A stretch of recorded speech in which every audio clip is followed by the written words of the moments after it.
Well, I want to just say thank you. You don't hard to understand just how much this means to me. Obviously losing my wife at this stage right now, we were almost 60 years together. She died on the 26th of March, and our anniversary for 60 years would have been on April 18th. And so just finding myself kind of here alone, and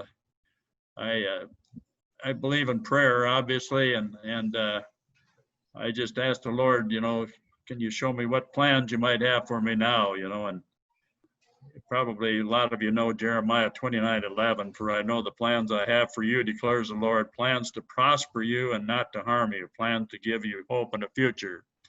And I prayed that, and I said, Lord, you got to show me something to do, and I don't know. Then I can't remember if it was Ed Kessler I talked to, and then he kind of started the ball rolling, and this whole thing kind of took off the ground. But the next verse after the 29:11 just says, then you will call on me and come and pray to me, and I will listen to you. And 29:13 says, you will seek me and find me when you seek me. And the key here says, with all your heart. Seek me with all your heart. And I think there's a point in there where, without a relationship with him, I don't know that prayer does a lot of good. So I think to me, it's, having a relationship with Almighty God, especially, I've thought over and over, what was my wife doing now, and it really made me look into, what about afterlife? What about heaven? What's that like? And I tell you, I've listened to more things about heaven, and it just happened about Easter time where, the death and resurrection of Christ. I tell you, that just right away, Satan thought he had won the battle when Christ died.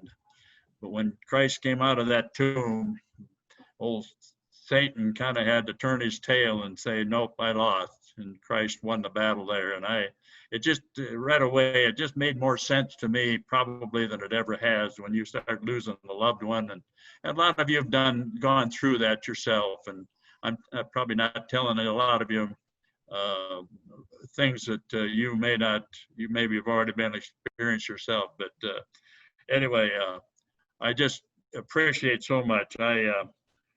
When I look back over my lifetime, I just, in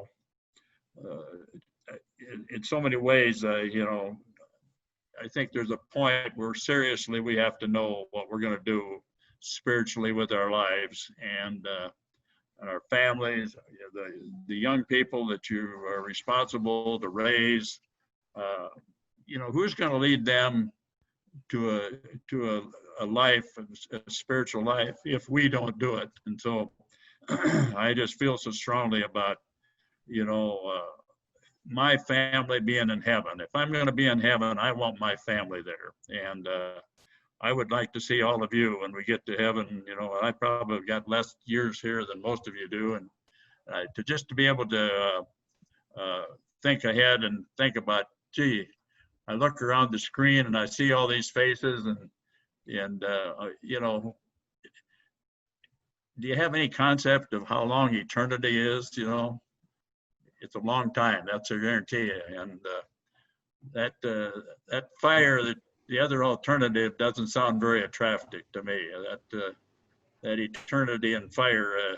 I never did like fire anyway. But I just have studied so much about heaven, and I just think, golly, all of these guys that I'm connecting with right now, it's my dream that we can have that great one team fellowship in heaven someday. Wouldn't that be great? Amen. Amen. That's my sermon for the night. Amen. Absolutely. But I appreciate it so much. Gosh, what a blessing I am. It's truly a blessing to me. Thank you so much.